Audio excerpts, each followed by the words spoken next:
event. I'd like later this year to maybe do a series on his entire life. It's just incredibly awesome. But the one event I want to look at today is his encounter face to face with a giant named Goliath. And I know what you're thinking. Hey, I know that story. Even if you didn't grow up in church, most everybody knows something about David and Goliath. So since you already know the story, I'm going to skip right to the message. The message is, how can I defeat the giants in my own life? So let me define what I mean by giant. A giant is anything that we come up against that paralyzes us or terrifies us. Now, most of the time when we think giant, we're thinking problems, extreme problems, or when something goes horribly wrong. Finances, health. But there's giants all through life, and I think we run into them almost every day. Relationship problems, even just things like a busy schedule. These little tiny giants are still terrifying to us. I want to start today with the words of Goliath. He says, I defied the armies of Israel today. Send me a man who will fight me. When Saul and the Israelites heard this, they were terrified and deeply shaken. Now, last Sunday, if you remember, we talked about Samson and the Philistines. It's now 100 years after Samson's time, and Israel is still facing the Philistines. Now, I need to explain why the Philistines are so terrifying. They came from an island in the Mediterranean about 200 years before the birth of David. And back then they were called the Sea People. They were a warring, terrifying bunch of people. They established 5 cities on the coast of Palestine. Gaza was one of them. And they became very strong. And each one of those 5 cities was led by one of the most vicious kings back in that day. Now you say, how in the world did they get such a reputation? Well, okay, if you know your high school history class, the Philistines went into the Iron Age before the Israelites did. In other words, they had much better weapons, stronger weapons, a different kind of weapons. In fact, they were notorious. You've seen those movies where they put swords to the wheels of a chariot and just run through the opposing army. Well, the Philistines actually did that. That's where all the movies come from these people. And just before this story of David takes place, about a year, there was a battle and the Philistines killed 30,000 Israeli soldiers. And so the soldiers that day, they hadn't forgotten. They were just absolutely terrified. Now, what they're trying to do is not uncommon. I mean, a lot of people have a problem with that. Rather than waste the time of the entire army, sometimes they would just send out their champions. And whichever champion won, well, the other army would either surrender or retreat, or it would go on, put out some new champions. And so it wasn't anything out of the ordinary, except for this Goliath guy. He is 9 foot 9 inches tall. He is a warrior. He's got a PhD in assault and battery. His body armor weighs 125 pounds. I couldn't even pick it up. And just the spear head on his spear weighs 15 pounds. Now, no wonder anybody would be afraid of Goliath. At this point, David enters the story. David is the youngest of 8 brothers. 3 of his brothers are in the army. And David's dad says, well, we ought to go check on the boys. Why don't you go out there to the front lines, take them some lunch, and bring me back a report? They obviously did war a whole lot different than we do it these days. So here's this teenager with a picnic basket moving to the front lines, and all he hears is this big mouth Goliath cursing and taunting the God of Israel. And David really can't believe it. He is just blown away why anybody would tolerate this blasphemy. Why isn't somebody doing anything about it? Now, by the way, we're going to talk a little bit more than what you learned in Sunday school about David and Goliath, but not everything. So I encourage you to stay with this story, read the rest of it. But the passage I want to read to you today begins like this. David picked up 5 smooth stones from a stream and put them into his shepherd's bag. Then, armed only with his shepherd's staff and sling, he started across the valley to fight the Philistine.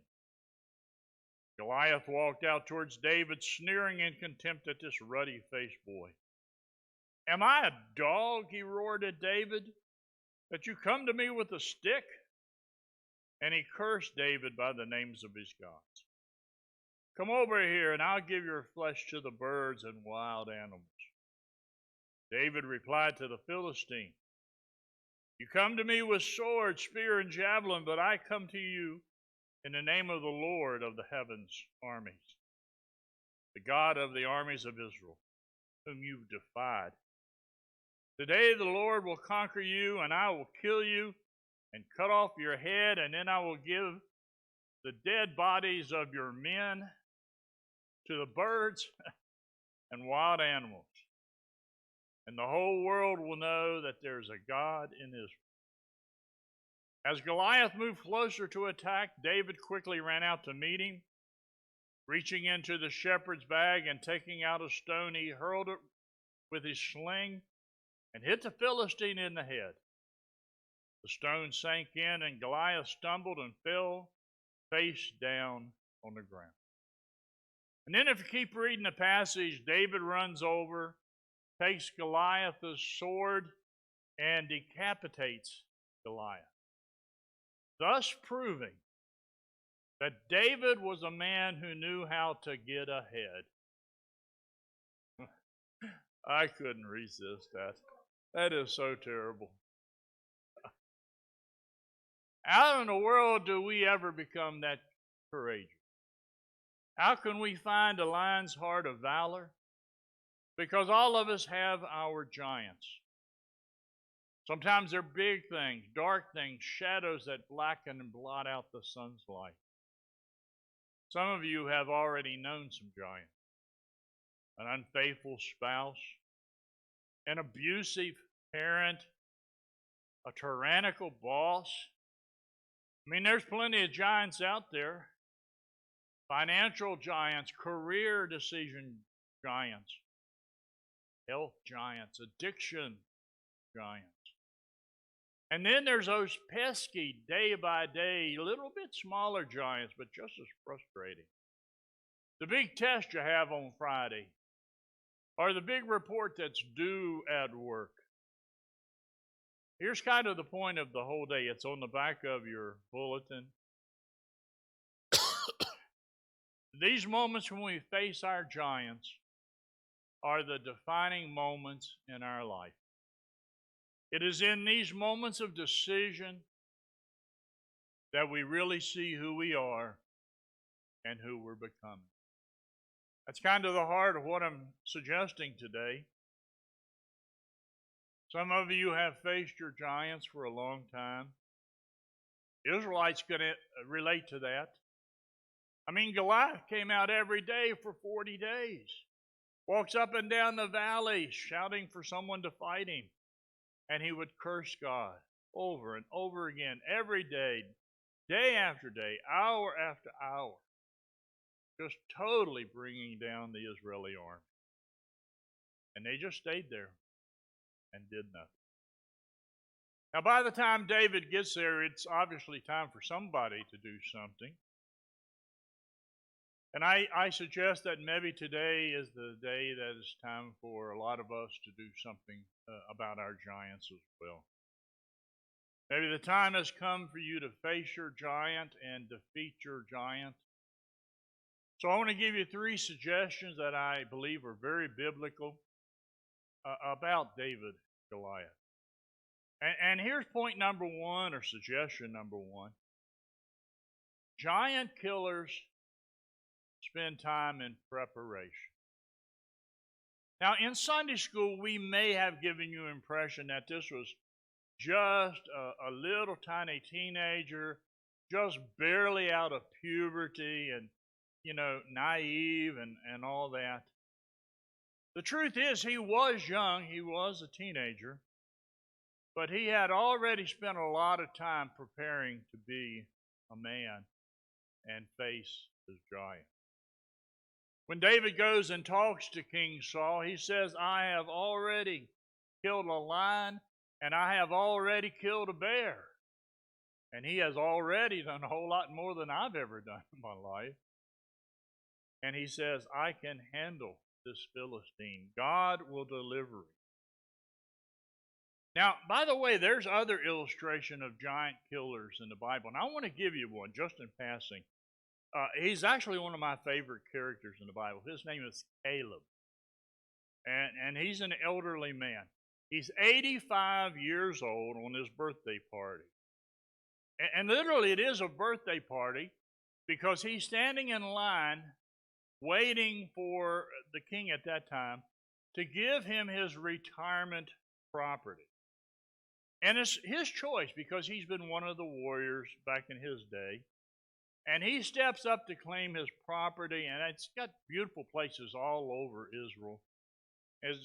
Great farmlands, great smooth places, places that are absolutely uninhabited, just great to build a house and retire. This 85-year-old guy goes up there and he says, give me the hill country. And everybody goes, wow. Because you see what they knew, and you don't know right now, is that the hill country still had giants living in it. Ancestor, kin to Goliath. And for Caleb to retire in the hill country means he had to get rid of the giants. You gotta love 85-year-old giant killers.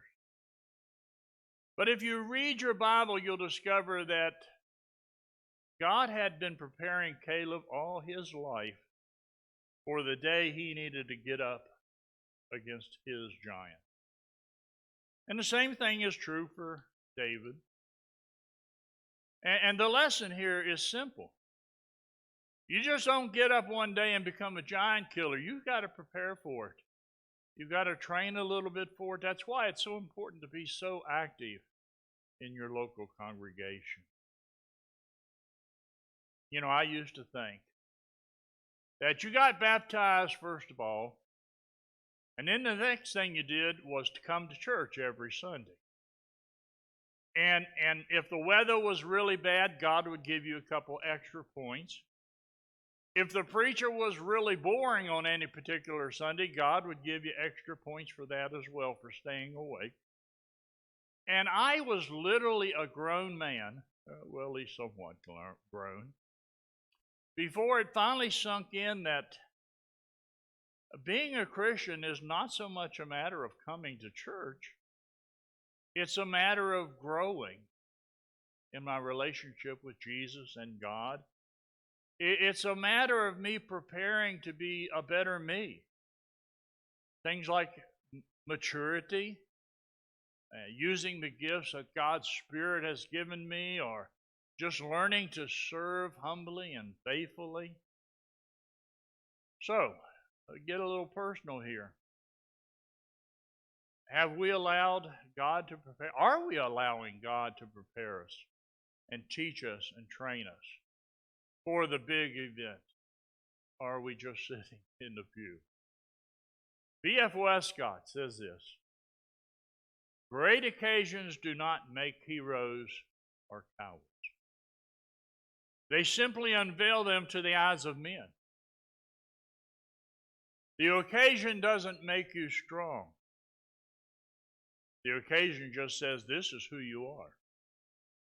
Silently and imperceptibly we wait or sleep. We grow strong or we grow weak. And at last some crisis shows us what we've become. In short, how you handle the rough days of your life depend on how you prepared for those rough days. And if you're a Christian, hopefully you've been learning to trust in God and how to defeat your Goliath. But now if you're not a Christian, you're at a real disadvantage, because there is a time that you will want God's help in life. You're going to need God's help in life at some point. And I'm just saying, rather than waiting for the crisis to come, your giant to attack, why not let God start preparing you like he did Caleb, David? I urge you to become a Christian. You don't know enough about it, just simply talk to me or one of the elders. We'd be happy to talk about all of that. But giant killers prepare for their giant. Now, the second piece of advice is a little bit shorter. Giant killers see what can be, not what is. Now, there is this other older guy I want to talk about. He just moves into a retirement community. He's still in pretty good health. Every day he gets up and shaves, puts on his best clothes, plays checkers with his buddy. And he's doing this one day, and he gets this odd sense that somebody is staring. And he looks up a little out of the corner of his eyes, and there's this elderly lady across the room. And he does what most of us would do. He just puts his head down and thinks out of courtesy she'll stop staring. But he looks up, and she's still staring. He's getting a little bothered about this. He's getting a little bit angry. And he thinks, I'm just going to stare this old broad down. Now, that's his words, not mine. Don't yell at me. And he looks at her and stares and stares. And she doesn't even blink. So now he backs down and looks down a little bit, and he's really shook. He says, I know I'm going to get up, and I'm going to walk over there, and I'm going to tell the woman to stop staring at me. He gets up, walks over to her. He says, ma'am, I noticed you've been staring at me. She said, yes, you look like my third husband. Oh, this guy's heart just softens, and he says, oh, I'm so sorry. I didn't know. How many times you've been married? She said, twice. Some people can see what can be, not what is. Hebrews says faith is believing what you can't see. Faith is the courage to take the next step even though you're not quite sure what the next step is. Faith is seeing what could be rather than what is, and that's what made David a man of faith in your Bible. He was able to see a victory over Goliath. Nobody else could see it that day. But he could see that God was bigger than his problem. All the Israelite soldiers could see was how big Goliath was. David dare suggested that, well, how big is Goliath compared to my God? And you and I think we need to focus on our giants. We do all the time. And the reason we do it is because they're so easy to see. They're huge. They're giants. But the question is not how big is your giant. The question is how big is your God compared to your giant. King Saul offered David his body armor. He certainly wasn't going to use it. But David didn't take it because he used something familiar.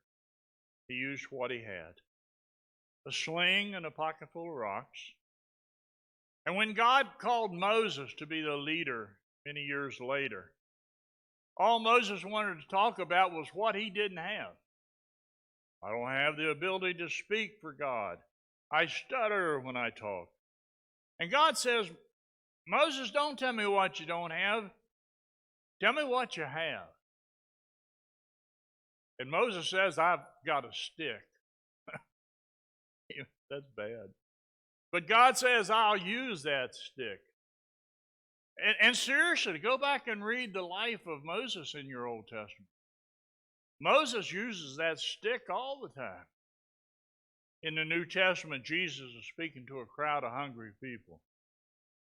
And the disciples were saying, what are we going to do? We don't have enough food. Jesus said, don't tell me what you don't have. Tell me what you have. But they say, well, this kid over here has some fish and bread.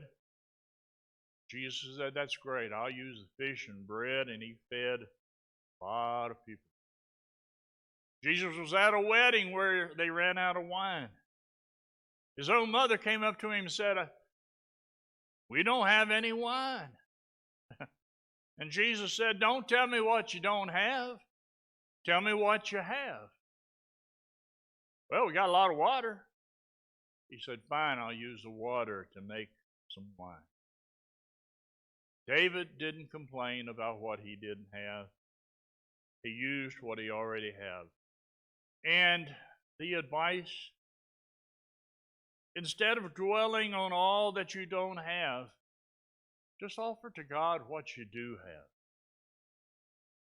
Even if it seems really small, and watch what God can do with what you have to offer. What is your giant? Is it a relationship problem? Is it a growing health problem? Maybe it's a money problem or a sin problem. What's creating the most fear in your life? What's causing you to wake up in the middle of the night? What's depressing you? What's disappointing you? Label it. And then put underneath it, my God is still bigger. Because you need to get the eyes of a giant killer, eyes of faith. Well, last suggestion, last point. Giant killers give credit where credit is due. Samuel 17:46 says these words of David in the passage. Today the world will know there's a God in Israel. You have to see the humility in that. David was not saying, hey, look at me. Look how strong I am. He was not trying to make a name for himself. He was actually just giving God the glory. There's another reason why I think David was absolutely humble, at least in those days. He struggled with that later if you want to read the life of David. But I really believe on that day he wanted God to get all the glory. And the reason that I say that is because David is the main writer of the book of Psalms. It's in your Old Testament. It's the largest book in your Old Testament. There's 150 chapters in this book. And every chapter is a song or a poem, however way you want to look at it. And every one of them is about something different. And out of all 150 chapters, there's not a single chapter about how he killed Goliath. Now, if I was a songwriter, I got to tell you, my first song would be about how I did in Goliath. I would have written it down. I would have put some incredibly hard bass lines to it, and DJ and Joe would sing it for you this morning. Because if I killed a giant, I would want you to know just how wonderful I am and talented and be afraid. But David didn't. David never mentions it again. Now, the problem with David is other people come and eventually talk about how wonderful he is, and he's still immature enough to listen to the crowd. But that's another day's message. Today's message is about believing that God really does have a plan for you. And it's about understanding that it's on the battlefields of your life that you discover that God can work victoriously in your life. Goliath on paper had everything he needed to win. His size, his skill, his experience, the right equipment. David just simply said, I choose God. All I need is God. He's my partner. We all face these giants in life. And we can try sometimes to get past them with our skill and our talent, or maybe just plain luck. And sometimes we might even do it. But I'm going to tell you, it makes a lot more sense to just simply partner with God during these tough times of life. And I think, like David, it begins with humility. You know, either I'm the boss, the master, captain of my fate, or God really is in charge of who I am and what I do. And I think God can make all of us better people. And God can stand there with us as we face the giants that, unfortunately, we'll never get rid of on this side of eternity. But I want to suggest it's going to take a whole lot more than just sitting in a pew. It's going to take little preparation on your part to discover how to defeat your giant. I invite you to stand now as we share one final song this morning.